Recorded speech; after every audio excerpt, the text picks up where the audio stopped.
এই সংক্ষিপ্ত সময়ের মধ্যে একজন পবিত্র মানুষকে নিয়ে কথা বলবো ইনশাআল্লাহ তাআলা। সমসাময়িক প্রেক্ষাপটে বিশেষ করে শেষ 100 বছরে যখন থেকে অটোম্যান এম্পায়ারদের ডিফিট করা হয়েছে 1921 সালের পর থেকে এই ট্রেন্ডটা খুব বেড়ে গেছে। নবী করিম সাল্লাল্লাহু আলাইহি ওয়াসাল্লামের পবিত্র চরিত্র নিয়ে এখন যে যার মতো করে ব্যাখ্যা করার প্রয়াস পেয়েছে আর কি।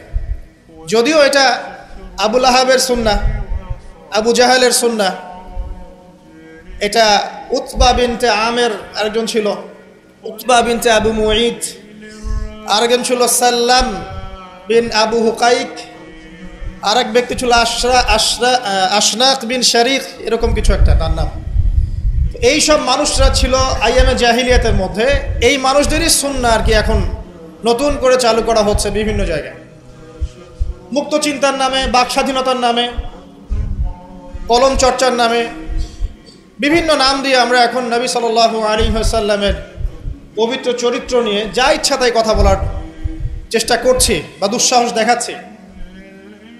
তাব্বাত ইয়াদা আবি লাহাবি ওয়া তাব কি জন্য নাজিল হয়েছিল? নবী সাল্লাল্লাহু আলাইহি ওয়াসাল্লাম যখন সবাইকে সমবেত করে বলেছিলেন যে আমি যদি বলি তোমাদেরকে এই পাহাড়ের পিছনে শত্রুদল অপেক্ষা করছে, তোমরা কি আমার কথা বিশ্বাস করবে? সবাই বলেছিল যে আমরা তোমাকে আল আমিন বা সত্যবাদী বলে জানি, অবশ্যই তোমার কথা বিশ্বাস করবে।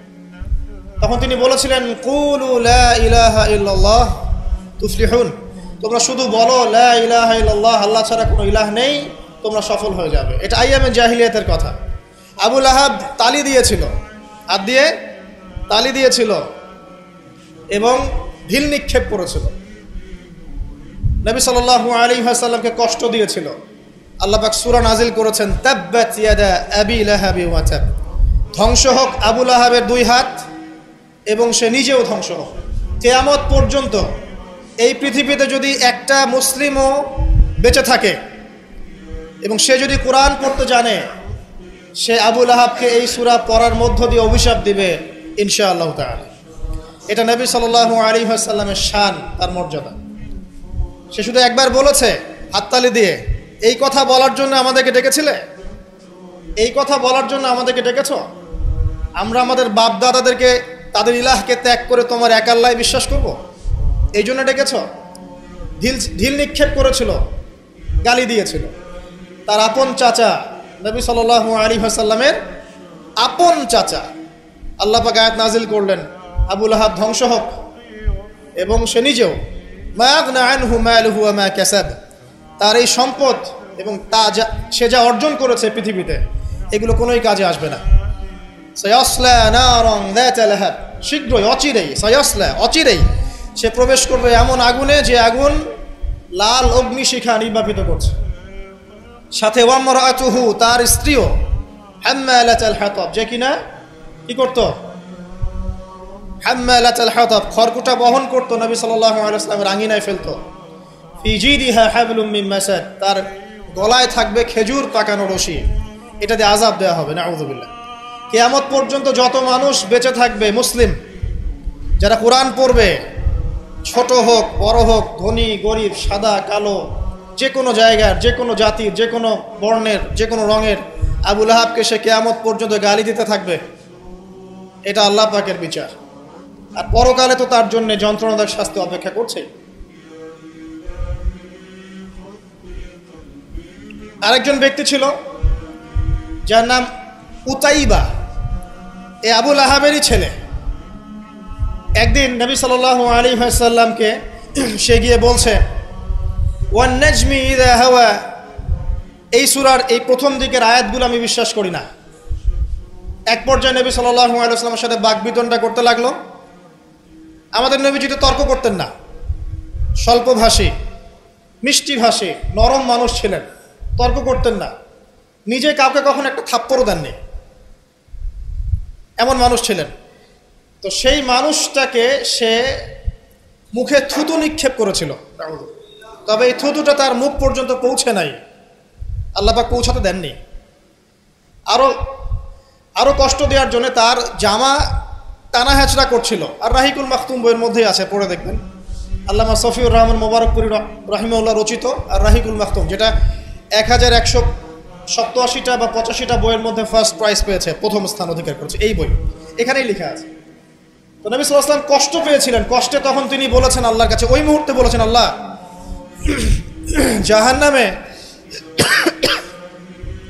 জাহান্নামে তোমার যে কুকুরগুলো আছে, জাহান্নামে কুকুর আছে আযাব দেওয়ার জন্য, এগুলোর মধ্যে একটা এর পিছনে আল্লাহ তুমি লেলিয়ে দিও। এটা বদদোয়া করেছেন নবী সাল্লাল্লাহু আলাইহি ওয়াসাল্লাম। আমাদের কিছু সুশীল আছে, তারা বলতে চায় যে নবী সাল্লাল্লাহু আলাইহি ওয়াসাল্লাম কখনো কটু ভাষা ব্যবহার করতেন না, কখনোই না। প্রয়োজন বোধে নবী সাল্লাল্লাহু আলাইহি ওয়াসাল্লাম বদদোয়াও করেছেন। প্রয়োজন বোধে নবী সাল্লাল্লাহু আলাইহি ওয়াসাল্লাম টানা 1.5-2 মাস ধরে বদদোয়া করেছেন। কোথায়? রাজির ঘটনা। রাজি একটা ঝর্ণার নাম, একটা কূপের নাম, এক একজন এক একভাবে ব্যাখ্যা করে। এখানে 10 জন সাহাবীকে চোরাগুপ্তা হামলা চালিয়ে হত্যা করা হয়। একদল লোক এসে বলেছিল, আপনার সাহাবীদের মধ্যে এমন কিছু সাহাবীকে পাঠান যাদেরকে আমাদের কওমে নিয়ে গেলে ইসলাম শেখা যাবে, মুআল্লিম। নবী সাল্লাল্লাহু আলাইহি ওয়াসাল্লাম 10 জন সাহাবীকে পাঠিয়েছিলেন। এই 10 জনকে ট্র্যাপে ফেলে, এখন যেমন মুসলিমদেরকে ট্র্যাপে ফেলে হত্যা করা হয়, ট্র্যাপে ফেলে 10 জনকে হত্যা করা হয়। 3 জন ভাগ্যবশত বেঁচে যান, পাহাড়ের উপরে আশ্রয় নেন। তাদেরকে বলে, তোমরা নেমে আসো, তোমাদেরকে ছেড়ে দিব। তারা তীরের আঘাতে ক্ষতবিক্ষত ছিলেন, তারা মনে করলেন হয়তোবা তার অঙ্গীকার রক্ষা করবে, নেমে আসলেন। নামার সাথে সাথেই তাদেরকে বেঁধে ফেললো, মক্কায় বিক্রি করে দিল। তাদের মধ্যে একজনের নাম খুবাইব রাদিয়াল্লাহু আনহু, খুবাইব রাদিয়াল্লাহু আনহু, যার নাম আমাদের যুব সমাজ জানে না। আমাদের যুব সমাজ শাহরুখ খানের নাম জানে, খুবাইব রাদিয়াল্লাহু আনহু নাম জানে না। যাকে মক্কার সবার সামনে, একটা গাছের নিচে মক্কার সবার সামনে শুলদণ্ড দিয়ে হত্যা করা হলো। শুলদণ্ড মানে পিছনের রাস্তা দিয়ে কিছু একটা লোহার দণ্ড প্রবেশ করিয়ে মাথা দিয়ে বের করে দেওয়া। এই দণ্ড দিয়ে তাকে হত্যা করা হয়েছে। হত্যা করার আগে তাকে বলা হয়েছে, তুমি কি চাও? সে বলেছে, আমি 2 রাকাত নামাজ পড়তে চাই। এবং নামাজটাকে সংক্ষিপ্ত করেছে। সংক্ষিপ্ত করে সে হাত তুলে আল্লাহর কাছে দোয়া করেছিল, আল্লাহ উপস্থিত যারা আছে এদের একটাকেও তুমি ছেড়ো না। ওয়াকতুলহুম বাদাদা, তাদের সবাইকে তুমি সবগুলাকে এক জায়গায় করে হত্যা করো। দেখা গেছে ওই সবার লাশ বদরের কূপে পড়েছিল। বদরের পরেও যে যুদ্ধগুলো হয়েছে এগুলোতে এরা মারা গেছে। বদরের পরে যে যুদ্ধগুলো হয়েছে এর পরে এগুলো মারা গেছে। আসলে ঘটনাটা বদরের পরেই সম্ভবত। যাই হোক, আমি যেটা বলতে চাচ্ছি, খুবাইব রাদিয়াল্লাহু আনহুকে তখন অপশন দেওয়া হয়েছিল যে তোমার জায়গায় যদি মুহাম্মদ সাল্লাল্লাহু আলাইহি ওয়াসাল্লামকে হত্যা করি, তুমি কি নিষ্কৃতি নিবে? সে তখন বলেছিল রাদিয়াল্লাহু আনহু যে আমার জায়গায় মুহাম্মদ সাল্লাল্লাহু আলাইহি ওয়াসাল্লামের একটা চুলকেও যদি আঘাতপ্রাপ্ত করা হয় আমি সেটাও বরদাস্ত করব না। এবং তিনি তখন একটা কবিতা আবৃত্তি করেছিলেন, বিভিন্ন কিতাবের মধ্যে কবিতাটা আছে, ওয়ালাস্তু বালি হিনা উক্তালু মুসলিমান, আমি কোনো পরোয়াই করি না যখন আমাকে মুসলিম হিসেবে মৃত্যু দেওয়া হচ্ছে। আলাই জামিন কানা লিল্লাহি মাসওয়াই, যে পাশেই আমাকে পাশ ফেরানো হোক না কেন, এই পাশ আল্লাহর জন্যই। ওয়াযালিকা লিলাহ ওয়া ইয়াশা, তিনি এমন একজন ইলাহ যিনি চাইলে ইউবারিক আলা ফি কুল্লি শিলইন মুমাজ্জাআত, তিনি আমার দেহের প্রত্যেকটা হাড় এবং গোশতের টুকরায় বারাকা দিতে পারেন। তাকে এভাবে শহীদ করা হয়। তো এই 10 জনকে ট্র্যাপে ফেলে হত্যা করা হয়েছিল। খুবাইব রাদিয়াল্লাহু আনহু তাদের মধ্যে একজন।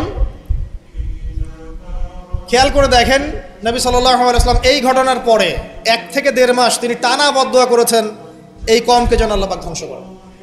ঠিক আরেকটা ঘটনা এর কয়েক মাস পরে ঘটে যায়, এর নাম বীরে মাউনার ঘটনা।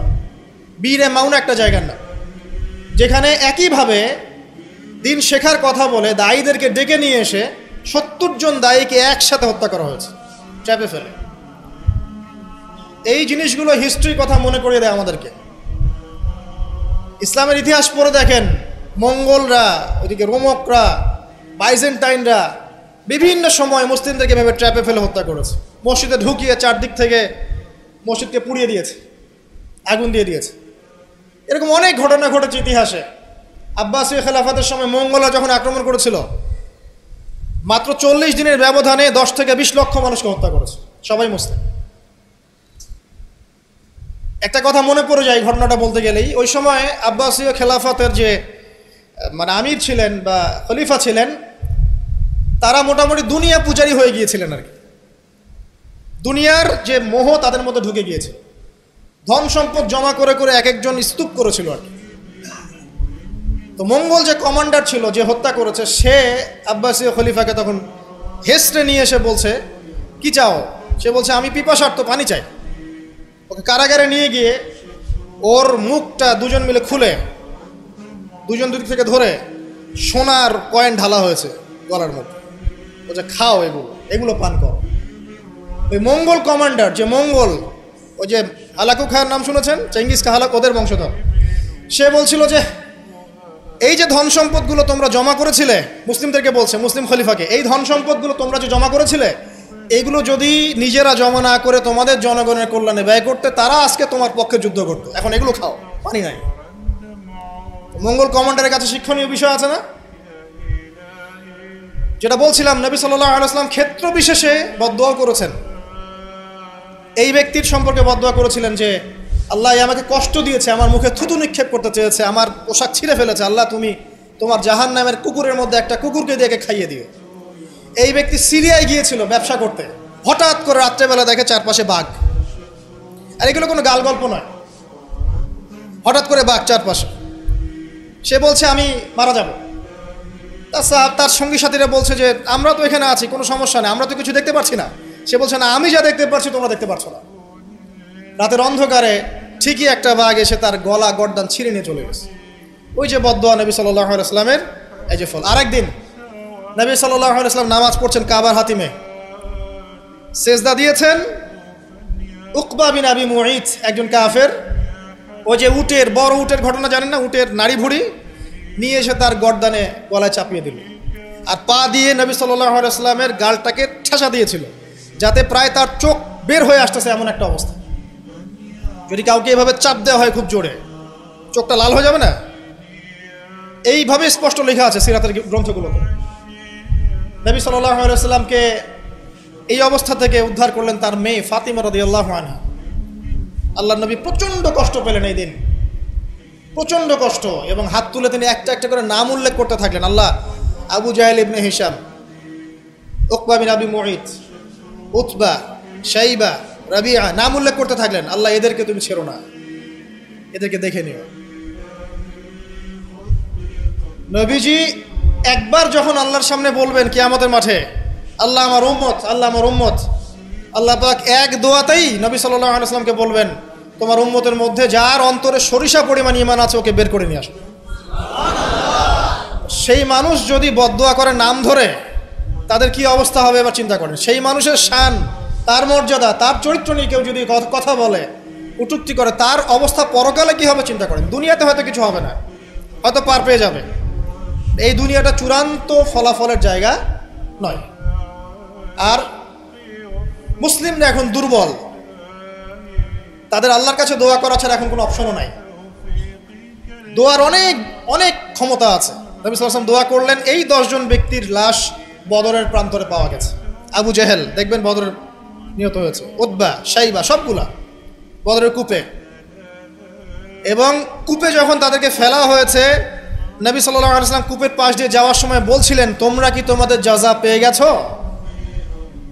তখন সাহাবীরা বলছেন, ইয়া রাসূলুল্লাহ, তারা তো মাইয়িত, তারা তো শুনতে পাচ্ছে না, আপনি কার সাথে কথা বলছেন? নবীজি বললেন, অবশ্যই তারা আমার কথা শুনছে এখন। আরেকজন ব্যক্তি ছিল যে নবী সাল্লাল্লাহু আলাইহি ওয়াসাল্লামকে নিয়ে এই কবিতা, গল্প, নৃত্য, মেয়েদেরকে নাচাতো, এসব তৈরি করতো, মক্কায় ছড়াতো। তার নাম আশনাক বিন শরীক। একটু বৃদ্ধ লোক ছিল, বুদ্ধিজীবী টাইপের আর কি, খুব পণ্ডিত। তো এই কাজ করতে থাকতো। নবী করিম সাল্লাল্লাহু আলাইহি ওয়াসাল্লাম বদদোয়া করেছিলেন, প্লেগ, বসন্ত, গায়ে পচন ধরার মধ্য দিয়ে লোকের মৃত্যু হয়েছে।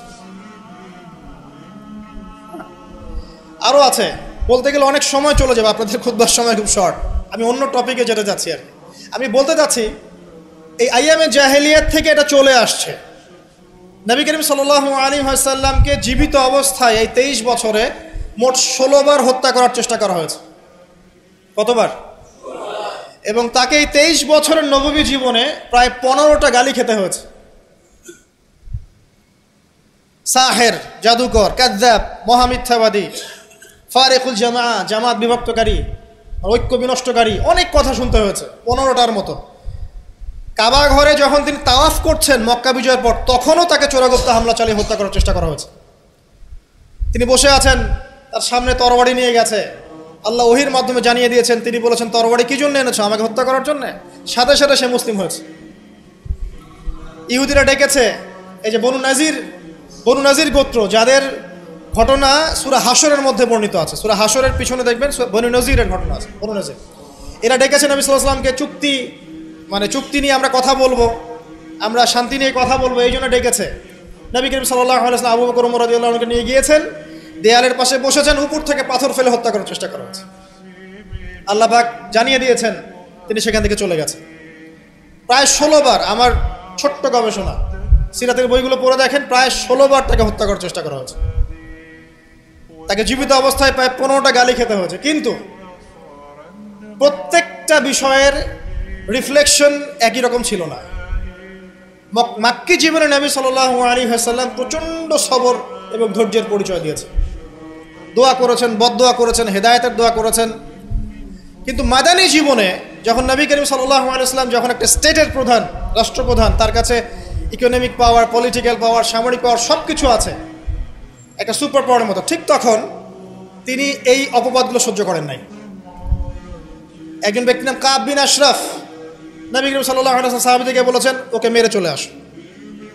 সাহাবীগণ এই মিশনটা বাস্তবায়ন করেছেন।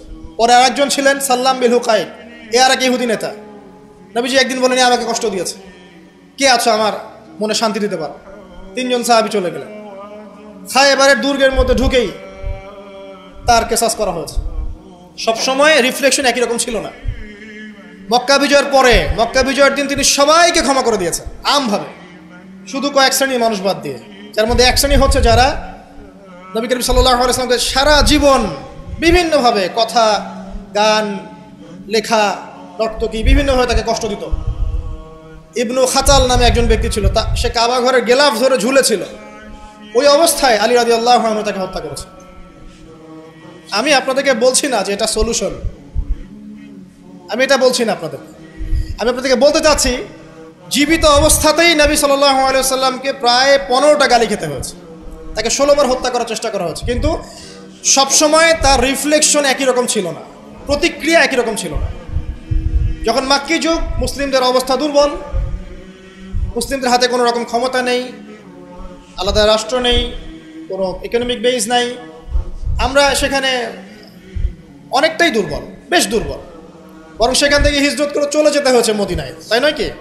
সেক্ষেত্রে ওই জায়গায় নবী করিম সাল্লাল্লাহু আলাইহি ওয়াসাল্লাম কোনো রকম সামরিক এগ্রেশন নেন নাই, কোনো রকম সামরিক বা আঘাতের বদলে আঘাত, এই টাইপের কোনো কনক্লুশনে তিনি যাননি। সবর করেছেন, বদদোয়া করেছেন। ঠিক যেমন আমি বললাম, আমাদের করণীয় এখন এটাই, সবর করতে হবে, আপনাকে বদদোয়া করতে হবে, আপনি নিজের রাসূলের আদর্শের উপর থেকে দেখাবেন, ইত্যাদি ইত্যাদি। এখন আপনার সেই ক্ষমতা নাই, সিম্পল। এখন আপনি এরকম কোনো ইনিশিয়েটিভ নিতে যাবেন না। এই অবস্থায় আপনি এরকম কোনো ইনিশিয়েটিভ নিতে যাবেন না যেমনটা নবীজি মদিনায় নিয়েছিলেন। তাহলে মুসলিমরা উল্টা ক্ষতির মধ্যে পড়তে পারে, বরং জমিন মুসলিমদের জন্য আরো সংকুচিত হয়ে আসতে পারে। কিন্তু মদিনার যুগে নবী সাল্লাল্লাহু আলাইহি ওয়াসাল্লামের যখন সেরকম ক্ষমতা ছিল, তখন তিনি অ্যাকশন অন্যরকম নিয়েছেন। যদি কখনো এই জমিনে আল্লাহ পাক ইসলামকে আবার সেই জায়গায় নিয়ে যান, তখন সেই অ্যাকশন নেওয়া হয়। চোরের যে হাত কাটে, চুরি করলে হাত কেটে দেওয়া হয়, এটা কি আপনি এ ধরনের কোনো সিচুয়েশনে বাস্তবায়ন করতে পারবেন না? সিম্পল, বিকজ এটা ইসলামিক স্টেট নয়। যদি কোনো জায়গায় আল্লাহ পাক পৃথিবীর কোনো জায়গায় ভবিষ্যতে কোথাও এরকম কোনো স্টেট কায়েম করেন, আল্লাহ চাইলে করতে পারেন, আল্লাহ চাইলে পারেন। যেটা এখন মোটামুটি বলতে গেলে সারা বিশ্বে কোথাও নাই। যেখানে যেখানে আছে একটু আইওয়াশ, এটা আইওয়াশই, আমার কাছে এটা আইওয়াশ। কারণ চোরের হাত কেটে যদি আমি ইহুদিদের সাথে বন্ধুত্ব করি, তাহলে এটা কতটুকু ইসলামিক রাষ্ট্র হলো সেটা আল্লাহ ভালো জানে। কথা বুঝতে পারছেন? চোরের হাত কাটলাম ঠিকই, কিন্তু আমি এদিকে আমার ইকোনমিক সেকশনে, সামরিক সেকশনে সব ইহুদি খ্রিস্টানদের সাথে আমি বন্ধুত্ব করে রেখেছি, এটা কতটুকু ইসলামিক স্টেট আল্লাহ ভালো জানে। যাই হোক, ওদেরকে নিয়ে মাথা ব্যথা নাই। বিষয়টা হচ্ছে, যদি কখনো আল্লাহ পাক এমন কোনো জায়গা দেন মুসলিমদেরকে ভবিষ্যতে, তখন চোরের হাত ঠিকই কাটা হবে, তখন ব্যভিচারের শাস্তি ঠিকই দেওয়া হবে, জেনার জন্য বেত্রাঘাত করা হবে, ইত্যাদি ইত্যাদি। কিন্তু সেটা তো আপনি এখন করতে পারবেন না। তাই এখন কোনো আত্মঘাতী অবস্থায় যাবেন না, এটা সবচেয়ে বড় কথা। আমার আগে সবচেয়ে প্রথম নসিহত, নবী করিম সাল্লাল্লাহু আলাইহি ওয়াসাল্লামকে নিয়ে অনেক কথাবার্তা হচ্ছে, চারপাশে হবে, এমন কোনো আত্মঘাতী পদক্ষেপ নেবেন না যাতে ইসলাম আরও সংকুচিত হয়, মুসলিমদের অবস্থা আরও খারাপ হয়ে যায়। এখন কি করবেন সেটা আমি আগে বলছি। প্রথম কথা হচ্ছে, এখন আপনাকে আমাকে নিজেকে আগে নবী সাল্লাল্লাহু আলাইহি ওয়াসাল্লামের সুন্নতের উপর দাঁড়াতে হবে। আমি প্রতিদিন ক্লিন শেভ করি, আর নবী সাল্লাল্লাহু আলাইহি ওয়াসাল্লামকে কেউ কটূক্তি করেছে, তাকে নিয়ে আমার মাথা ব্যথার শেষ নাই। আগে নিজের গালে দাড়ি নিয়ে আসো তুমি। আমি 5 ওয়াক্ত সালাতই আদায় করি না, ইসলামকে নিয়ে কেউ যদি ব্যঙ্গ করে, আমি এমন শোডাউন শুরু করি যাতে মনে হয় আমি একমাত্র পাক্কা মুসলিম, আর কেউ মুসলিমই না। আগে নামাজ পড়েন 5 ওয়াক্ত, নবীর সুন্নাহগুলো নিজের উপর আগে ইমপ্লিমেন্ট করেন, নিজের উপর আগে বাস্তবায়ন করেন। সবার আগে এটা কাজ আমাদের। দ্বিতীয় কাজ কি? নিজের পরিবারের মধ্যে ইসলামের নবী সাল্লাল্লাহু আলাইহি ওয়াসাল্লামের যে সুন্নাহগুলো আছে সেটা বাস্তবায়ন করা। এখানে তো কেউ আপনাকে চাপ প্রয়োগ করছে না। আপনি চাইলে আপনার পরিবারটাকে ইসলামিক পরিবার হিসেবে গড়ে তুলতে পারেন। এটা আপনার প্রথম দায়িত্ব, প্রথম দিকের কাজ। নবীর সুন্নাহর উপর থেকে মানুষকেও সুন্নাহর দিকে ডাকা, এটা কাজ। নবীর আদর্শে নিজে আগে এস্টাবলিশ হয়ে দেখানো যে এটাই নবীর সুন্নাহ। আজকে আমাদেরকে দেখলে অনেক সময় মানুষ বাজে মন্তব্য করে, মুসলিমরা যে মাপে কম দিচ্ছে, মুসলিমরা মজুদ করছে, মুসলিমরা সুদ খাচ্ছে, মুসলিমরা ঘুষ নিচ্ছে, মুসলিমরা দুর্নীতি করছে, মুসলিমদের দিকে আঙ্গুল তুলছে সবাই। এই জিনিসগুলো কি নবীর আদর্শ? আমরা তো নিজেরাই নবী করিম সাল্লাল্লাহু আলাইহি ওয়াসাল্লামের আদর্শের উপর অ্যাপ্রোপ্রিয়েটলি থাকতে পারছি না। তাহলে আমরা কি সত্যিকার অর্থেই আদর্শ উম্মাহ হতে পেরেছি? আমাদের প্রথম কাজ আগে এইটা, আগে নিজের উপর এটা ইমপ্লিমেন্ট করা। দেখবেন এভাবে যখন আমরা প্রত্যেকেই নবীর সুন্নাহ মেনে চলবো, জীবনে, পারিবারিক জীবনে, ইবাদতে, অর্থনীতিতে, সমাজে, চলাফেরায়, মুআমালাতে, দেখবেন ইনশাআল্লাহ তাআলা আস্তে আস্তে আস্তে আস্তে দেখবেন পরিবেশ পরিস্থিতি সব পরিবর্তন হবে। তাই প্রথম নসিহত, অনেকেই কিছু উগ্রপন্থী কমেন্ট করে থাকেন ফেসবুকে, এইটা ওইটা, এগুলো তো যাবেন না প্রিয় ভাইয়েরা। এগুলো আমাদের দিনের জন্য উল্টা ক্ষতি ডেকে আনবে।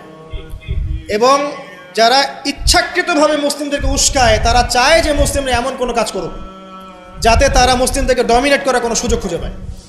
আত্মঘাতী কোনো পদক্ষেপে যাবেন না, এটা আমার প্রথম নসিহত। এবার আসেন, আমরা কয়েকটা পয়েন্টে দেখাবো নবী সাল্লাল্লাহু আলাইহি ওয়াসাল্লাম আসলে কেমন চরিত্রের মানুষ ছিলেন, কি করেছেন, এবং দিন শেষে তিনি কি পেয়েছেন, আমাদেরকে কি দিয়ে গেছেন, এবং আমাদের বেসিক্যালি তার জীবনী নিয়ে কি কি কাজ করা দরকার। আমি জাস্ট এতটুকু কথা বলে আজকে খুতবা শেষ করি। আমি একটা পয়েন্ট দিয়ে শুরু করছি। 1 নাম্বার, দেখেন নবী করিম সাল্লাল্লাহু আলাইহি ওয়াসাল্লাম যে সমাজে ছিলেন, আইয়ামে জাহিলিয়াত বলি না আমরা, কেন বলি? কারণ সেখানে জাহেলি কাজ হতো। এই তো জাহেলি কাজ মানে অজ্ঞতাপূর্ণ কাজ, মূর্খতাপূর্ণ কাজ। তাহলে জাহেলকে যে জাহিলিয়াতের কাজ করে সেই জাহেল, আলেমকে যে ইলম অনুযায়ী আমল করে সে আলেম, একইভাবে জাহেল সে যে জাহিলিয়াতের কাজ করে। আইয়ামে জাহিলিয়াতে নবী সাল্লাল্লাহু আলাইহি ওয়াসাল্লাম যখন নবী হচ্ছেন বা নবী হওয়ার আগে পরের সময়টা আপনি একটু সিরাত ঘাটাঘাটি করে দেখেন, দেখবেন ওখানে মেইন সমস্যা ছিল শিরক, আল্লাহ পাকের একত্ববাদের সাথে শিরকের মিশ্রণ, 1 নাম্বার। 2 নাম্বার ছিল রিবা, সুদ। সমাজের ইকোনমি পুরো সুদ ভিত্তিক ছিল। 3 নাম্বার দেখবেন মাদক, খামার, খালি মাদকের ছড়াছড়ি। 4 নাম্বার দেখবেন এই যে নারী জাতির ফেতনা, নারীর অবমাননা, নারীকে মোটেই মূল্যায়ন করা হতো না। তবে এতটুকু বলে নেই, ওই যুগেও নারীদের পোশাকটা শালীন ছিল এই যুগের চাইতে। ওই যুগেও নারীদের পোশাকটা শালীন ছিল এই যুগের চাইতে, কিন্তু ওদেরকে অধিকার দেওয়া হতো না, বৈবাহিক অর্থনৈতিক অধিকার দেওয়া হতো না। জেনা ছিল বেশি, ব্যভিচার ছিল বেশি, জুয়া এগুলো বেশি ছিল, এবং গোত্রীয় হানাহানি, দ্বন্দ্ব সংঘাত বেশি ছিল। এখন আপনি একটু ঠান্ডা মাথা চিন্তা করেন যে এই প্রত্যেকটা প্রবলেমস এখনকার বিশ্বে নাই, ওই জাহিলি যুগের চেয়ে বেশি আছে না কম আছে? এখন তাহলে কোন যুগটাকে আমরা আইয়ামে জাহিলিয়াত বলবো? ওই যুগটাই কি শুধু আইয়ামে জাহিলিয়াত, নাকি আবার জাহিলিয়াত ফিরে এসেছে? প্রতিটা জায়গায় আপনি ঘেটে দেখেন শিরকের ছড়াছড়ি আছে, ইভেন মুসলিমদের মধ্যেও আছে, মুসলিমদের ভিতরেও শিরক আছে। প্রতিটা ডিপার্টমেন্ট ঘাটেন রিবা আর রিবা, সুদ ছাড়া আমরা চলতে পারি না। সুদ খাবো আর বলবো যে নবীকে গালি যারা দিয়েছে ওদেরকে হত্যা করো, এই কথা বলছি আমরা, তাই না? নিজে আবার সুদখোর। তুমি নিজেই তো আল্লাহ এবং তার রাসূলের সাথে যুদ্ধ করছো। আল্লাহ পাক কি বলেছেন? যে ব্যক্তি সুদ ছাড়ছে না সে কার সাথে যুদ্ধ করছে? আল্লাহ এবং তার রাসূলের সাথে যুদ্ধ করছে। তাহলে কোন মুখ নিয়ে আমি কথা বলতে পারি যখন আমি নিজেই রিবা খাই? পরিবর্তনটা কোথায় দরকার ভাই? নিজেদের আগে না? আচ্ছা, এখন দেখেন সারা ওয়ার্ল্ড রিবা কেন্দ্র। আমি এটা নিয়ে এখন ব্যাখ্যা করতে যাচ্ছি না। এরপরে মাদক, আপনারাই ভালো জানেন যে প্রত্যেকটা যুব সমাজের এই যে সেক্টর, স্কুল লেভেলের বাচ্চারা পর্যন্ত এখন ভয়াবহ সব মাদক সেবন করছে। এগুলো নামও শুনিনি আমরা কখনো। মাদকদ্রব্য নিয়ন্ত্রণ অধিদপ্তর তাদের যত কাজ করছে, ক্লান্ত হয়ে যাচ্ছে, তাও মাদক থামাতে পারছে না। প্রশাসনের লোকজন মাদকের পিছনে রেড দিতে দিতে, মিশন চালাতে চালাতে ক্লান্ত হয়ে যাচ্ছে। একটাকে ডিফেন্ড করছে, আরেকটা নতুন মাদক আসছে। দেখবেন এগুলো কি পরিকল্পিত না? একটা যুব সমাজকে ধ্বংস করার জন্যে। তো দেখেন ওই জাহেলিয়াত এখন নাই। নারীর যে ফিতনা, অবমাননা, এটা কি আগের চেয়ে বেড়েছে না কমেছে? এই সংক্ষিপ্ত সময় আমি ব্যাখ্যা করতে যাচ্ছি না, আপনারা ভালো জানেন বেড়েছে না কমেছে। মেয়েদের পোশাক, এখন মেয়েদের পোশাক আছে না ছেলেদের পোশাক? পোশাক পরেও মেয়েরা নগ্ন থাকছে না? ফ্যামিনিস্ট রেভলিউশনের কারণে মেয়েরা ছেলেদের জায়গা নিয়ে নিয়েছে না? সমাজে জেনা বেড়েছে, পরকীয়া বেড়েছে, ধর্ষণ বেড়েছে। এর বিপক্ষে পশ্চিমারা কোনো সমাধান দিতে পেরেছে? নবী সাল্লাল্লাহু আলাইহি ওয়াসাল্লামের বহু বিবাহ নিয়ে যারা কথা বলে, তাদের দেশে 91% মেয়ে ধর্ষণের, 91% যে রেপ হয়, 100% রেপের মধ্যে 91% মহিলা, এবং যাদের বয়স 20 বছরের কম, 18 বছরের কম, 18 বছরের কম প্রায় 46% সম্ভবত আমি দেখলাম মেয়ে রেপের শিকার হয়েছে। ওই সভ্যতায় যারা আমাদেরকে শিখায় যে ইসলামে বহুবিবাহ কেন নবী সাল্লাল্লাহু আলাইহি ওয়াসাল্লাম এতগুলো বিয়ে করেছেন, তারা শিখায়। বাদ দেন, ওইদিকে আমি যাচ্ছি না। মূল কথা বলছি যে এই জাহেলিয়াতের সমাজটাকে নবী সাল্লাল্লাহু আলাইহি ওয়াসাল্লাম পরিবর্তন করেছিলেন কিনা? কত বছরের মধ্যে? মাত্র 23। আমাকে একটা সমাজবিজ্ঞানী দেখান, একটা রাজনৈতিক নেতা দেখান, একটা অর্থনীতিবিদ দেখান, একটা দার্শনিক দেখান, একজন মহামানব দেখান, একটা লিডার দেখান, যে মাত্র 23 বছরের ব্যবধানে পুরো আইয়ামে জাহিলিয়াতকে এমনভাবে পরিবর্তন করেছেন যে মক্কা বিজয়ের পরে না মক্কায় কোনো শিরক আছে, না কোনো সুদ আছে, না কোনো মাদক আছে, না কোনো নারীর হেনস্থা অবমাননা আছে, না বেপর্দা অশ্লীলতা আছে, না জেনা আছে, না ব্যভিচার আছে, না গোত্রীয় হানাহানি দ্বন্দ্ব আছে। একটা মানুষ দেখান সারা বিশ্বে। চরিত্র কি নিয়ে গঠিত হয়? শুধু কি বিবাহ কেন্দ্রিক বিষয় নিয়েই চরিত্র গঠিত? মানুষের চরিত্র বলতে আমরা কি বুঝি? তার কথা, তার কাজ, তার আকীদা, তার আচরণ, তার ইবাদত, তার মুআমালাত, তার সামাজিক ব্যাপার স্যাপার, তার সিলাতুর রহিম, তার সমাজ জ্ঞান, তার অর্থনীতির জ্ঞান, তার পলিটিক্যাল জ্ঞান, সব কিছু মিলেই তো একটা মানুষের ক্যারেক্টার। যখনই ক্যারেক্টারের প্রশ্ন আসে নবী সাল্লাল্লাহু আলাইহি ওয়াসাল্লামকে নিয়ে সরাসরি চলে যায় বিবাহ। কারণ আর কোনো সেক্টর নাই ক্যারেক্টার নিয়ে আলোচনা করার। ওগুলো তো ডিফেন্ড করাই যাবে। যাদের সাথে এই পর্যন্ত বাহাসে বসেছেন তারা তো আর ওই বিষয়গুলো বোঝে না যে কোন জ্ঞান দিয়ে এই ইন্টারনালি ব্লাইন্ড সেকুলার প্রজন্মকে ডিফেন্ড করা যায়। তারা তো ইসলামিক বিষয়গুলো শুধু উপস্থাপন করবে, বাইরের বিষয়গুলো আনতে পারছে না। সো একটা মানুষের চরিত্র কত মহান হলে স্বয়ং আল্লাহ পাক তাকে বলতে পারেন ইন্নাকা লাআলা খুলুকিন আযীম, নিশ্চয় আপনি মহান চরিত্রের অধিকারী। আল্লাহ পাক বলছেন। নবী সাল্লাল্লাহু আলাইহি ওয়াসাল্লামের 23 বছর সময় লেগেছে এগুলো পরিবর্তন করে সম্পূর্ণ আলোকিত একটা ইসলামী সমাজ প্রতিষ্ঠা করতে। একটা পয়েন্ট বললাম, তার চরিত্র আপনি বুঝে নেন, তার ক্যাপাবিলিটি বোঝেন, তার ব্যক্তিত্ব বোঝেন, তার গায়রত বোঝেন, তার শান মর্যাদা বোঝেন। 2 নম্বর দেখেন, 2 নম্বর পয়েন্ট, নবীজি যখন নবী হননি তার আগ থেকেও তিনি চেষ্টা করতেন সমাজ পরিবর্তন করতে। হেলফুল ফিজর তৈরি করেছিলেন ইত্যাদি।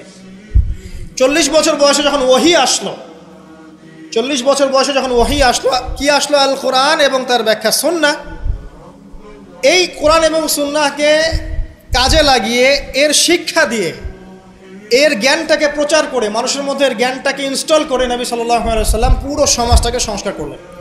তাহলে এই যে জ্ঞানতাত্ত্বিক বিপ্লব, আমরা যেটা কথা বলি জ্ঞানতাত্ত্বিক বিপ্লব, জ্ঞানের রেভলিউশন, জ্ঞান নিয়ে কথা বলা, শিক্ষা দেওয়া, শিক্ষার মাধ্যমে অজ্ঞতার অন্ধকার দূর করা, কে সবার আগে করেছে এই 1400 বছর হিস্ট্রিতে?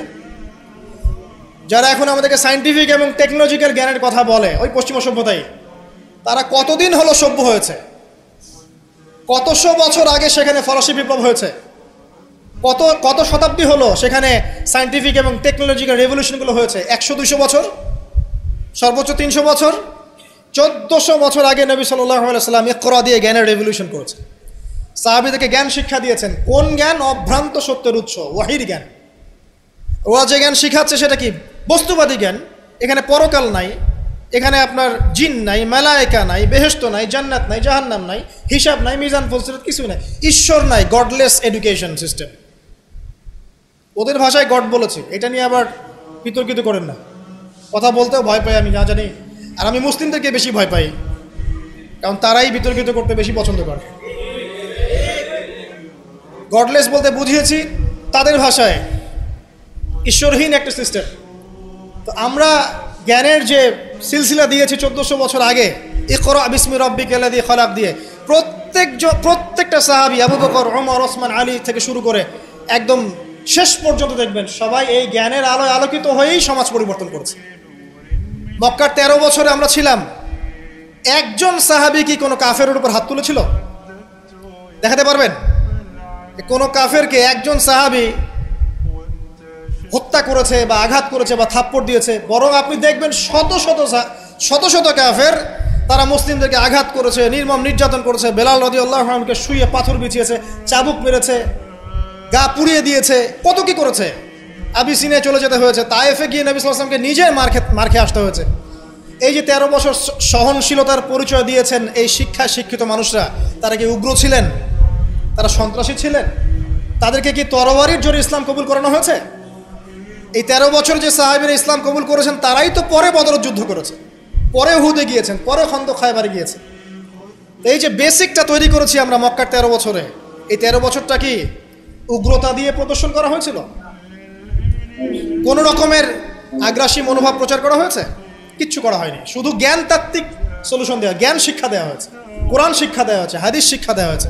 এই শিক্ষার মধ্য দিয়ে যখন ভিতরটা পরিবর্তন হয়েছে, তখন মানুষ আল্লাহর কাছে আত্মসমর্পণ করছে। এই ছিল আমাদের মক্কার 13 বছর। তাহলে যে জ্ঞানের কথা বলি আমরা, যে মানুষটার কাছে কোরআনের মতো কিতাব আসে, এক বাক্যে আপনি আমাকে বলেন কোরআনের একটা আয়াতকে কেউ মিথ্যা প্রমাণ করতে পারবে? কোরআন কারীমের মধ্যে যাররা পরিমাণ কি মিথ্যা আছে বা অমানবিক কোনো বিষয় আছে? মানুষ ভুলভাবে সেটাকে উপস্থাপন করে, কিন্তু যদি সঠিকভাবে উপস্থাপন করতে পারে বা সৎসাহস থাকে, পশ্চিমকালেও কোরআনে আপনি যাররা পরিমাণ ফল্ট পাবেন না। যালিকাল কিতাব লা রাইবা ফি, কোনো সন্দেহ নাই। এখন বলেন, এত পবিত্র একটা কিতাব একজন পবিত্র মহাপবিত্র সত্তার কাছ থেকে এসেছে, আর একজন জিবরাইল আলাইহিস সালাম ফেরেশতাদের লিডার, তিনি এটা বহন করে এনেছেন। এখন যে মানুষটার উপরে এটা নাজিল করা হচ্ছে, তিনি কত পবিত্র চরিত্রের অধিকারী, এখন আপনি চিন্তা করেন। যদি তার চরিত্রের মধ্যে যাররা পরিমাণ অপবিত্রতা থাকতো, তাহলে কোরআন কি তার উপর নাজিল হতো? আপনারা বুঝতে পারছেন? মনে করেন আমাদের চরিত্রে কি অসংখ্য অপবিত্রতা আছে না? আমার উপরে কি আল্লাহর নূর, আল্লাহর এই যে কিতাব, ওহী, এগুলো অবতীর্ণ হওয়ার সুযোগ আছে কোনো? নাই। আল্লাহ পাক পবিত্র মানুষদেরকে বাছাই করেন। আল্লাহ রাব্বুল আলামিন সবচেয়ে পবিত্র মানুষকে বাছাই করেছিলেন মহাপবিত্র কিতাব দেওয়ার জন্য। এটাই তো যথেষ্ট তার চরিত্র ব্যাখ্যা করার জন্য। আর কি প্রয়োজন? যার কাছে কোরআন নাজিল হতে পারে, তার চরিত্র নিয়ে কথা বলার কোনো অবকাশই নাই। তিনি যে কাজই করেছেন, যখন যে কথাই বলেছেন, যে ইনিশিয়েটিভ নিয়েছেন, প্রত্যেকটাই আল্লাহর হুকুমেই নিয়েছেন, এর হুকুমের বাইরে কিছু করেননি। শুধু তাই নয়, তার শত্রুরা পর্যন্ত মক্কায় কখনো বলতে পারেনি তিনি মিথ্যাবাদী, তিনি মাপে কম দেন, তিনি ওয়াদা খেলাফ করেন, তিনি অমুক, তিনি তমুক। তার শত্রুরা পর্যন্ত এটা বলতে পারেনি। বরং তার শত্রুরা বলেছিল এভাবে যে তোমাকে আমরা অবিশ্বাস করি না, বরং তুমি যে কোরআনের কথা বলছো এটাকে আমরা অস্বীকার করছি। এটা 2 নম্বর পয়েন্ট। জ্ঞানের রেভলিউশন আমরা দিয়েছি, নবী সাল্লাল্লাহু আলাইহি ওয়াসাল্লাম দিয়েছে। আর এই জ্ঞান না থাকলে আপনি তো শূন্য। আমরা ঠিকই তো আছি জ্ঞানের উপরে। আর একটা বিষয় সবার কান খুলে শুনে রাখা উচিত, পবিত্র কোরআন এবং সহিহ সুন্নাহ বা নবী সাল্লাল্লাহু আলাইহি ওয়াসাল্লামের সুন্নাহর মধ্যে এমন কোনো বিষয় নাই যেটা ব্যাখ্যা করা হয়নি। এটা মানতে যদি আপনার আপত্তি থাকে, আমরা আপনার সাথে লড়াই করব না, আমরা আপনার সাথে ঝগড়া করব না, বিবাদ করব না, আপনাকে আঘাতও করব না। কিন্তু আপনাকে বিনয়ের সাথে বলবো, আপনি আরও 10 বার স্টাডি করেন, আপনি আরও 10 বার স্টাডি করেন, কোরআন এবং সুন্নাহকে আরও 10 বার স্টাডি করেন। আপনি খুঁজে পাবেন ইনশাআল্লাহ কোরআন এবং সুন্নাহর মধ্যে কোনো রকমের ভুল ত্রুটি, মানবতা বিরোধী কিচ্ছু নেই। আল্লাহ পাক আমাদের সবাইকে বোঝার তৌফিক দান করুন। এগুলো রাখেন তো ভাই, কে এই বুদ্ধি দিচ্ছে? আপনি রাখেন, এটা রাখেন।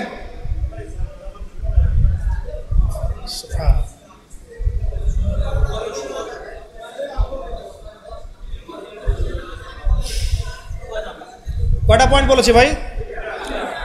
শেষ করছি, সময় কম। তৃতীয় পয়েন্ট শোনেন, তৃতীয় পয়েন্টটা শোনেন। নবী করিম সাল্লাল্লাহু আলাইহি ওয়াসাল্লাম শুধু এমন মানুষ ছিলেন না যিনি শুধু কোরআন শোনার কথাগুলো নিজেই বলে ক্ষান্ত হয়েছেন, নিজের উপর আমল করেন নাই। এমন মানুষ তিনি ছিলেন না। প্রত্যেকটা আয়াত এবং হাদিস যখন এসেছে তার কাছে, তিনি নিজে আগে সেটার উপর আমল করে দেখিয়েছেন। দেখেন, একজন মানুষ দিন প্রচার করছেন, একজন মানুষ যিনি পরিবার চালানোর জন্যে রুজি রোজগারের চেষ্টা করছেন, একজন মানুষ তিনি পিতার দায়িত্ব পালন করছেন, একজন মানুষ তিনি স্বামীর দায়িত্ব পালন করছেন। নবী সাল্লাল্লাহু আলাইহি ওয়াসাল্লামের স্ত্রীরা কি তার প্রতি অসন্তুষ্ট ছিল? একজন মানুষ যিনি আবার যখন মদিনায় গেছেন তখন সেখানকার সামরিক বিষয় ডিল করছেন, পররাষ্ট্রনীতি অ্যাপ্লাই করছেন, রাজা বাদশাদের কাছে ইসলামের দাওয়াত দিচ্ছেন, যখন প্রয়োজন হচ্ছে তখন বদরের মাঠে তিনি অস্ত্র ধরছেন। একজন মানুষ যে এতগুলো কাজ করছেন, এই ভার্সেটাইল ক্যারেক্টার পাওয়া যাবে একটা মানুষ দেখান মহাবিশ্বে। একটা মানুষকে দেখান যার কাছে এই চরিত্রের সবগুলো দিক আছে, যিনি একজন আদর্শ পিতা, আদর্শ নেতা, আদর্শ অর্থনীতিবিদ, আদর্শ ফিলোসফার, আদর্শ পলিটিশিয়ান, আদর্শ লিডার, কমান্ডার। একটা মানুষ দেখান যার মধ্যে এই সব গুণাবলীর সংমিশ্রণ আছে। তারপরেও কি ব্যাখ্যা করতে হবে যে এই মানুষের চরিত্র আল্লাহ পাক কর্তৃক সার্টিফাইড, এই মানুষ আল্লাহর কর্তৃক মনোনীত একজন বান্দা? আর তো কিছু প্রয়োজন নাই। আবার নিজের উপর আমল দেখেন, এত কিছুর পরেও নিজে রাত জেগে তাহাজ্জুদ পড়ছেন, পা ফুলিয়ে ফেলছেন, সবচেয়ে বেশি জিকির করছেন, সবচেয়ে বেশি তেলাওয়াত করছেন, সবচেয়ে বেশি রোজা রাখছেন, সবচেয়ে বেশি নামাজ পড়ছেন। শুধু কথা বলেই ক্ষান্ত থাকছেন না, নিজেও আমল করছেন এবং সবচেয়ে সেরাটা করছেন। এমন একজন মানুষকে খুঁজে দেখান যে শুধু বড় বড় কথা নিজে বলেই না, বরং আমল করেও দেখায়। বহু অর্থনীতিবিদ আছে দেখবেন অনেক বড় বড় কথা বলবে, নিজেই সুদখোর। বহু দেখবেন পলিটিশিয়ান আছে বড় বড় কথা বলবে, নিজেই করাপ্টেড, দুর্নীতিবাজ। বহু দেখবেন সোশ্যাল নেতা আছে অনেক বড় বড় সামাজিক রেভলিউশনের কথা বলে। আপনি দেখবেন এই নবী সাল্লাল্লাহু আলাইহি ওয়াসাল্লামের এই সোনালী সমাজকে সে মূল্যায়ন করছে। বহু দেখবেন ফিলোসফার আছে, দার্শনিক, আমরা এটাতে পড়েছি যে দর্শনের বড় বড় বিষয় নিয়ে কথা বলছে, জ্ঞান, আত্মা, ঈশ্বর, মহান সত্তা, পরম সত্তা, জ্ঞানের ডেফিনেশন, বস্তুবাদ, অভিজ্ঞতাবাদ, কত কথা বলছে। দেখবেন শেষে গিয়ে একটা কনক্লুশনও আসতে পারে নাই আজ পর্যন্ত। জ্ঞান আসলে কি এটার ব্যাখ্যাতে আসতে পারে নাই, একটা কনক্লুশন আসতে পারে নাই। আমরা যেমন বলছি জ্ঞান মানে ওয়াহি, আল্লাহর ওয়াহি হচ্ছে চূড়ান্ত জ্ঞান, সিম্পল, শেষ, ফুল স্টপ। আল্লাহর ওয়াহি হচ্ছে চূড়ান্ত জ্ঞানের উৎস, আল্লাহর ওয়াহি হচ্ছে চূড়ান্ত জ্ঞানের উৎস, ফুল স্টপ। এটা আমাদের কমপ্লিমেন্ট, আমাদের আকীদা, মানহাজ। আর তাদেরকে দেখবেন জ্ঞান মানে বুদ্ধি, জ্ঞান মানে অভিজ্ঞতা, জ্ঞান মানে সমন্বয় ইত্যাদি বলতে বলতে মুখের ফেনা উঠে যাচ্ছে, কোনো কনক্লুশন আসতে পারছে না কেউ। নবী সাল্লাল্লাহু আলাইহি ওয়াসাল্লাম এমন একজন মানুষ ছিলেন যিনি সব কিছু শুধু আলোচনা করেই, ব্যাখ্যা করেই আর মানুষকে দাওয়াত দিয়ে ক্ষান্ত ছিলেন না, বরং তিনি কাজ করে দেখিয়েছেন। অ্যাজ এ ফিলোসফার তিনি সফল, অ্যাজ এ পলিটিশিয়ান সফল, অ্যাজ এ সামরিক লিডার তিনি সফল, একজন কূটনীতিবিদ তিনি সফল, সমাজবিজ্ঞানী তিনি সফল, অ্যাজ এ ফাদার তিনি সফল, অ্যাজ এ হাজব্যান্ড তিনি সফল। কি চাচ্ছেন? একজন মানুষের মধ্যে এত কোয়ালিটি থাকার পরেও তার চরিত্র নিয়ে কথা বলছেন। ওই যে বিয়ে, আয়েশা রাদিয়াল্লাহু আনহাকে কেন বিয়ে করলেন এত কম বয়সে? আপনি কি জানেন রবীন্দ্রনাথ ঠাকুরের বাবা কত বছর বয়সে বিয়ে করেছেন? আপনি কি জানেন রবীন্দ্রনাথ ঠাকুর নিজে কত বছর বয়সে বিয়ে করেছেন? এবং যাকে বিয়ে করেছেন তার বয়স কত ছিল? সে তো আপনাদের ট্যাগর। তিনি বিয়ে করেছেন 17 বছর বয়সে বা 18 বছর বয়সে, এবং তার স্ত্রীর বয়স ছিল 11 বছর। ওই এটা নিয়ে তো কোনো কথা বলেন না কখনো। সুবহানাল্লাহ, এটা বলতে গেলেও সময় চলে যাবে। তাওরাত, ইহুদিরা কথা বলে এখন এগুলো নিয়ে। তালমুদ, ওদের একটা কিতাব আছে তালমুদ, ওখানে এমনও লেখা আছে যে 9 বছরের নিচে মেয়েকে বিয়ে করাটা পুণ্যের কাজ। নেন, ইহুদি ওল্ড টেস্টামেন্টেও আছে এটা। মনুসংহতি একটা কিতাব আছে, বই, কিতাব বলা ঠিক হবে না, সেখানে এসেছে মেয়ের যখন বয়সন্ধিকালে আসবে, ঋতুস্রাব হচ্ছে, তাকে বিয়ে দিতে হবে। আমরা রামায়ণ পড়েছি, একটু জিজ্ঞাসা করবেন ওদেরকে বিনয়ের সাথে, আচ্ছা আমাকে কাইন্ডলি বলেন, রাম আর সীতার যখন বিয়ে হয়েছে সীতার বয়স কত ছিল? যদি সে অনেস্ট হয়ে থাকে তাকে অ্যান্সার করতে পারে। কত বছর বলেন? কত বছর? 7 বছর। নেন এবার বহু বিবাহ নিয়ে কথা বলছেন, আপনাদের অবতারদের হিস্ট্রি ঘেটে দেখেন কতটা করে বিয়ে করেছে। কি বুঝাতে যাচ্ছেন?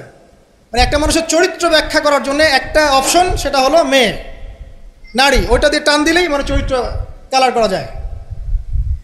সবচেয়ে বড় কথা শোনেন, হাদিসটা সহিহ বুখারীতে এসেছে, কিন্তু সবচেয়ে বড় কথা হচ্ছে অনেক স্কলার মুসলিম বিশ্বের, তারা কিন্তু এর সাথে অনেক সময় দ্বিমত পোষণ করেছেন যে সত্যিকার অর্থে আয়েশা রাদিয়াল্লাহু আনহার বয়স তখন 9 ছিল কি না, এটা নিয়ে অনেক কথা আছে। আমি শুধু না, অনেকেই কথা বলেছে। হিস্ট্রি ঘেটে দেখেন, অনেক আলেম কথা বলেছেন। কেউ বলেছেন তখন বয়স ছিল 15, কেউ বলেছেন 17, কেউ বলেছেন 18। একজন তো গাণিতিক হিসাব মিলিয়ে দেখিয়েছেন যে বয়স ছিল তখন 18। আর একটা কথা আসলেই চোখ বন্ধ করে এটাকে হজম করে নিয়ে আমরা এটাকে ডিফেন্ড করার চেষ্টা করি। সুবহানাল্লাহ। বাদ দেন, ওইদিকে যাচ্ছি না। আমরা এই বিষয়গুলোকে নিয়ে তর্ক করার জন্য খুতবার আয়োজন করছি। তার চরিত্রের যে মৌলিক বিষয়গুলো, এগুলো সমাজের সামনে উপস্থাপন করাটা মূল উদ্দেশ্য। আমি 3টা পয়েন্ট বলেছি, আরেকটা পয়েন্ট বলছি শোনেন। নবী করিম সাল্লাল্লাহু আলাইহি ওয়াসাল্লাম এই যে 23 বছরের জীবনীটা কথা বলেছি, প্রথম 3 বছর গোপনে দাওয়াত দিয়েছেন, এরপর প্রকাশ্যে দাওয়াত দিয়েছেন, ধৈর্যশীল ছিলেন, সবর করেছেন, মার খেয়েছেন, নিজের মাতৃভূমি ছেড়ে চলে গেছেন, সেখানে তাকে আল্লাহ পাক ক্ষমতা দিয়েছেন। আমি আপনাকে তার স্যাক্রিফাইসগুলো দেখাচ্ছি, একটু স্যাক্রিফাইসগুলো দেখেন। তিনি কি ভালো ঘরের সন্তান ছিলেন না? তার কি টাকা পয়সার অভাব ছিল? তার স্ত্রী খাদিজা রাদিয়াল্লাহু আনহা, যাকে তিনি 40 বছরের একজন নারীকে তিনি বিয়ে করেছেন, এই জায়গায় কিন্তু তাদের কোনো কথা নাই, আছে? যখন তার বয়স মাত্র 25 বছর, কোন 25 বছরের যুবক 40 বছরের নারীকে বিয়ে করতে চাইবে? এবং তিনি যতদিন জীবিত ছিলেন ততদিন তিনি আরও স্ত্রী গ্রহণ করেন নাই। বাদ দেন, তার কিন্তু টাকা পয়সা, আধিপত্য, প্রতিপত্তি, বংশের এগুলোর গৌরবের অভাব ছিল না। তারপরেও তার স্যাক্রিফাইসগুলো দেখেন। তিনি মার খাচ্ছেন, তার দাঁত শহীদ হচ্ছে, তার রক্ত ঝরছে, তায়েফে তার রক্ত দিয়ে জুতা আটকে গেছে, তাকে গালি খেতে হচ্ছে, তাকে হত্যা চেষ্টা সহ্য করতে হচ্ছে, আত্মীয় স্বজন তাকে ছেড়ে চলে যাচ্ছে, তাকে অর্থনৈতিক বয়কট করা হচ্ছে, গাছের ছাল পাতাকে শিয়ারে আবু তালেবে 3 বছর তিনি সময় কাটাচ্ছেন, নিজের মাতৃভূমি ছেড়ে চলে যেতে হচ্ছে, কষ্ট, যুদ্ধ করতে হচ্ছে, না খেয়ে থাকতে হচ্ছে, খন্দকের যুদ্ধে নিজের এই পেটের মধ্যে পাথর বেঁধে থাকতে হচ্ছে, পরপর 3 দিন তার ঘরে চুলা জ্বলছে না, তার ঘরে খাবার নাই, এই খেজুরের রস খেয়ে তিনি জীবনযাপন করছেন, তার স্ত্রীদের ঘরেও খাবার নাই। একজন মুসাফির এসেছে, খাবার চাচ্ছে, তিনি বলছেন দেখো আমার স্ত্রীদের ঘরে খাবার আছে কিনা। প্রত্যেকটা স্ত্রীর ঘর সার্চ করে একটা খাবার পাওয়া গেল। স্যাক্রিফাইস করছেন, ঘুম নাই, বিনিদ্র রজনী যাপন করছেন। এই যে শারীরিক কষ্ট, মানসিক কষ্ট, অর্থনৈতিক কষ্ট, দেশ ত্যাগ করা, এই যে কঠিন সবর সংগ্রাম, মুজাহাদা, তার স্বার্থটা কি আমাকে বল? তার কি স্বার্থ? এখানে নবী সাল্লাল্লাহু আলাইহি ওয়াসাল্লামের ব্যক্তি স্বার্থটা কোথায়? তাকে তো আল্লাহ পাক মাকামে মাহমুদ দিয়েছেন, জান্নাতের সর্বোচ্চ মাকাম আল্লাহ পাক তাকে দিয়েছেন। ইন্না আতাইনাকাল কাউসার, তোমাকে আমি কাউসার দিয়েছি, সম্মান দিয়েছে, মর্যাদা দিয়েছে। আলাম ইয়াজিদকা ইয়াতীমান ফাআওয়া ওয়া ওয়াজাদাকা দাল্লান ফাহাদা ওয়া ওয়াজাদাকা আইলান ফাগনা। আছে না সূরা? আলাম নাশরাহ লাকা সাদরাক ওয়া ওয়াদা'না আনকা ওয়িজরাক আল্লাযী আনকাযা যাহরাক ওয়া রাফা'না লাকা যিকরাক। তার জিকির, তার স্মরণকে সম্মানিত করা হয়েছে। সারা দুনিয়ার মানুষ তার নাম শুনলে সাল্লাল্লাহু আলাইহি ওয়াসাল্লাম পড়ে। প্রত্যেকটা মুসলিম এই উম্মতে মুহাম্মাদের মধ্যে, মুসলিম বা নন মুসলিম, হুয়েভার হি ইজ, তার মৃত্যুর পরে তার চেহারা তাকে দেখানো হবে, বলা হবে এই ব্যক্তিকে যাকে তোমাদের কাছে পাঠানো হয়েছে। তিনি আমাদেরকে ভাই বলে সম্বোধন করছেন। তিনি বলছেন, কাশ আমি আমার ভাইদেরকে দেখতে পেতাম। সাহাবীরা বলছেন, আমরা কি আপনার ভাই নই? তিনি বলছেন, না, তোমাদের পরে যারা আসবে আমাকে না দেখেই বিশ্বাস করবে এরা আমার ভাই। সব নবীকে দোয়া কবুলের এখতিয়ার দিয়ে দেওয়া হয়েছে। সব নবী দোয়া দুনিয়ায় করে ফেলেছেন। আমাদের নবীজি এত কষ্ট করার পরেও দুনিয়াতে দোয়া করেন নাই, তিনি পরকালে দোয়াটা জমা রেখেছেন। সেটা শাফাআত, আমাদের সবার জন্য শাফাআত করবেন তিনি ইনশাআল্লাহ। এই শাফাআতে সমস্ত কবিরা গুনাহগার ব্যক্তি জান্নাতে যাবে। আমাকে বলেন, সব নবী যখন ইয়া নাফসি করবে, স্বয়ং নবীরা পর্যন্ত, এই নবীর মধ্যে আদম আছেন, নূহ আছেন, মূসা ঈসার মতো নবী আছেন আলাইহিস সালাম, ইব্রাহিম আলাইহিস সালামও আছেন, আবুল আম্বিয়া ওয়াল মুরসালিন। তখন তিনি বলবেন, ইয়া উম্মতি ইয়া উম্মতি। এখন আমাকে বলেন তার স্বার্থ কোথায়? তিনি যে এত হিউজ একটা স্ট্রাগল করলেন সারাটা জীবন ধরে। আমি আপনাকে তার স্ট্রাগলের সর্বশেষ নমুনাটা বলছি। একদম মৃত্যু সজ্জায় যখন তার মৌতের যন্ত্রণা উঠে যায়, তিনি বলছেন মৃত্যুর যন্ত্রণা প্রচণ্ড, তিনি এই কথা বলছেন আর চেহারাটা মুছছেন পানি দিয়ে। তখন ফাতিমা রাদিয়াল্লাহু আনহা এসে বলছেন, আমার বাবার কষ্ট, আমার বাবার কষ্ট। আর ফাতিমা রাদিয়াল্লাহু আনহাকে তিনি কানে কানে একটা কথা বললেন। ফাতিমা রাদিয়াল্লাহু আনহা হাসতে শুরু করলেন। তখন আয়েশা রাদিয়াল্লাহু আনহা পরে জিজ্ঞাসা করেছিলেন যে, কি বলেছে তোমাকে তোমার বাবা? তিনি বলেছিলেন যে, আমাকে আমার বাবা বলেছে যে এই যন্ত্রণা তার ইন্তেকাল হবে। তখন আমি কাঁদতে শুরু করলাম। তারপরে আমাকে তিনি বললেন, আমার পরিবারের মধ্যে তুমি সবার আগে আমার সাথে দেখা করবে জান্নাতে। তখন আমি হাসতে শুরু করলাম। এই জায়গায় একটা ঘটনা ছিল, সেটা হলো যখন তিনি প্রচণ্ড কষ্ট করছেন মৃত্যুর যন্ত্রণায়, ফাতিমা রাদিয়াল্লাহু আনহা তিনি বলছেন, আমার বাবার কষ্ট।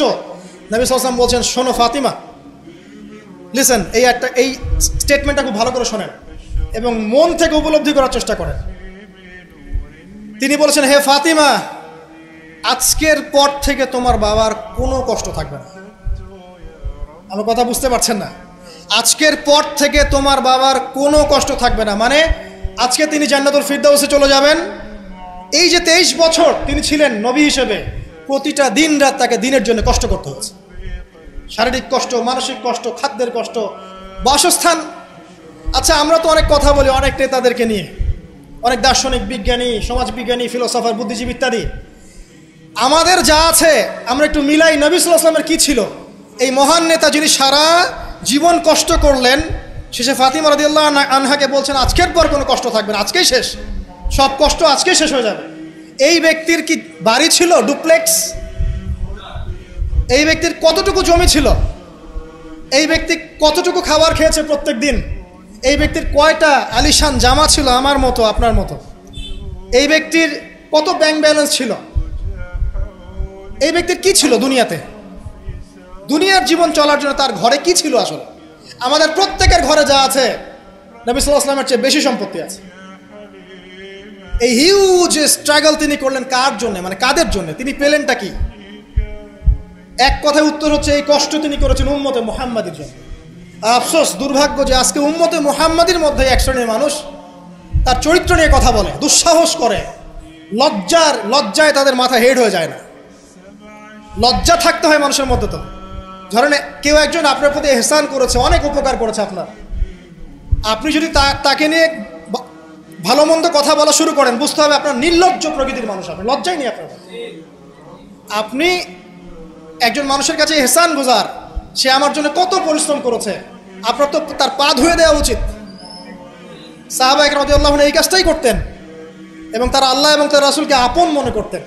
কোনোদিন তার কাছে গিয়ে কোনো হাত যে পেতেছে কখনো ফিরে আসে নাই খালি হাতে। কোনোদিন কেউ দান চেয়েছে তিনি ফিরিয়ে দেননি। একদিন নামাজে দাঁড়িয়েছেন, ইকামত হওয়ার পরে আবার বাসা চলে গিয়েছেন। সাহাবীরা অবাক, কি ব্যাপার? একটু পর ফিরে আসলেন, বললেন আমার কাছে কিছু দিনার ছিল, এগুলো সদাকা করে দিয়ে তারপরে নামাজে দাঁড়ালো। সবসময় সত্য বলেছেন, সত্যের উপর থেকেছেন, এতিমদের খোঁজ নিয়েছেন, বিধবাদের পাশে ছিলেন, উম্মাকে ঐক্যবদ্ধ করেছেন, মানুষের মাঝে ভেদাভেদ দূর করেছেন, এক ওয়ান উম্মাহ ন্যাশন গঠন করেছেন, সুদ দূর করেছেন, মাদক দূর করেছেন, শিরক দূর করেছেন, আল্লাহ ভোলা মানুষকে আল্লাহকে চিনিয়েছেন, পরকালকে চিনিয়েছেন, মানুষকে জান্নাতের পথ দেখিয়েছেন। কি করেন নাই? আপনি আমাকে একটা সেক্টর দেখান যেটা মানুষ করার বাকি থাকে, যেটা তিনি করেন নাই, একটা সেক্টর দেখান। তারপরে মহান মানুষের সম্পর্কে আমরা বাজে ধারণা লালন করছি, আজে বাজে কথা বলছি। দেখুন, এখন মুসলিমদের হয়তো কিছু করার নাই, বদদোয়া তারা করবে, এবং এই বদদোয়ায় নিঃসন্দেহে ইফেক্টেড হবে তারা যারা নবী সাল্লাল্লাহু আলাইহি ওয়াসাল্লামের সাথে শত্রুতা করছে, কোনো সন্দেহ নাই। কিন্তু এমন একটা সময় আসবে, দেখবেন আজকে থেকে 100, 200, 500 বছর, কত বছর আমরা জানি না, যে এই পৃথিবীর বুকে নবী সাল্লাল্লাহু আলাইহি ওয়াসাল্লামকে নিয়ে একটা বাজে মন্তব্য করার মানুষ অবশিষ্ট থাকবে না ইনশাআল্লাহ। এটা আসবেই। কবে? ননসেন্স প্রশ্ন, আমি জানি না, কিন্তু আল্লাহ এবং তার রাসূল কোরআন হাদিসে বলেছেন আসবেই। ওটা না আসা পর্যন্ত কিয়ামত হবে না ইনশাআল্লাহ। আমি আর খুতবা লম্বা করছি না, আর অনেক কথা হয়তো বলতে পারতাম, আমাদের হাতে টাইম কম, শুধু এখানে একটা পয়েন্ট বলে শেষ করে দিব। প্রিয় ভাইয়েরা এবং বোনেরা যারা খুতবা শুনবেন, আমাদের নিজেদের কিছু কাজ আছে। আমি আমভাবে সমস্ত মুসলিমদেরকে অনুরোধ করব, ইনক্লুডিং মি, আমাকে অলসো। সর্বপ্রথম আমাদের কাজ হচ্ছে নবী সাল্লাল্লাহু আলাইহি ওয়াসাল্লামের সুন্নাহগুলোর উপর আমল করা। সবার আগে আমাদের কাজ হচ্ছে নবী সাল্লাল্লাহু আলাইহি ওয়াসাল্লামের পবিত্র জীবনী মুখস্থ করে ফেলা। এখন ওয়াদা করেন আল্লাহর কাছে যে আগামী 1 থেকে 2 মাসের মধ্যে আপনি যে যেখানে পড়াশোনা করছেন করেন, আমার কোনো আপত্তি নাই। নবী সাল্লাল্লাহু আলাইহি ওয়াসাল্লামের পবিত্র জীবনী অন্তত আর রাহিকুল মাখতুম বইটা মুখস্থ করে ফেলবেন। আপনি নিজে কতটুকু জানেন নবী সম্পর্কে, এটা বড় টেস্ট। আমাদের নিজেদেরকে আগে জানতে হবে নবী সম্পর্কে, আমরা জানি কতটুকু। আমি হয়তো অনেক একটু এগ্রেসিভলি কথাগুলো বললাম, কিন্তু এটা দুঃখের সাথে বলছি যে আমাদের যুব সমাজ নবী সাল্লাল্লাহু আলাইহি ওয়াসাল্লামকে চিনে না। তারা জানে না তার নাম কি, তার বংশ কি, তার শৈশব কেমন করে কেটেছে, তার স্ত্রী কতজন, তাদের নাম কি, তিনি মক্কায় কখন কি করেছেন, মদিনায় কি করেছেন, কখন হিজরত করেছেন, তার হাদিসগুলো কি কি। তার 100টা হাদিস তারা কখনো পড়ে দেখে নাই, 10টা হাদিস তারা আরবি সহ বলতে পারে না, তার উপর নাজিলকৃত আল কোরআন পড়ে দেখছে না, পড়া শিখছেও না। দেখেন, এরকম ধ্বজভঙ্গ উম্মাহ দিয়ে কখনো ইসলামের রেভলিউশন সম্ভব না। যত বড় বড় কথা বলেন না কেন, যতদিন যাবে জমিন আরও সংকীর্ণ হতে থাকবে। যতক্ষণ পর্যন্ত না আমরা আমাদের অবস্থা পরিবর্তন করব, ততক্ষণ পর্যন্ত আমাদের অবস্থার উন্নতি আল্লাহ পাক দিবেন না। ইন্নাল্লাহা লা ইউগাইয়িরু বিকাওমিন হাত্তা ইউগাইয়িরু মা বিআনফুসিহিম। আল্লাহ পাক কোনো কওমের অবস্থা ততক্ষণ পরিবর্তন করেন না যতক্ষণ তারা নিজেরা তাদের অবস্থা পরিবর্তনের চেষ্টা না করে। অতএব প্রথম কাজ আমাদেরকে আমাদের নবী সম্পর্কে জানতে হবে। আপনার প্রতিবাদের ভাষা হবে জ্ঞানের মধ্য দিয়ে। আমি নবী সাল্লাল্লাহু আলাইহি ওয়াসাল্লাম সম্পর্কে জানবো, তার হাদিসগুলো মুখস্থ করব, তার সুন্নাহ মাফিক চলবো, চলে দেখাবো, এটাই আমার প্রতিবাদ। কথা কি বুঝতে পারছেন? এটাই হবে আমার প্রতিবাদ, যে আমি নবী সম্পর্কে জানবো, তার সিরাত ছোটস্থ মুখস্থ করে ফেলবো, নবীজির জীবনী সম্পর্কে জানবো, তার সম্পর্কে যে বাজে কথাগুলো বলা হয় এগুলোর কাউন্টার জবাব দেওয়ার জ্ঞান আমার থাকবে। আমি তার হাদিসের উপর আমল করব, মানুষকে দাওয়া দিব, এটাই হবে আমার প্রতিবাদ। প্রতিবাদের অনেক ভাষা থাকে, শুধু উচ্চবাচ্য করলেই প্রতিবাদ হয় না।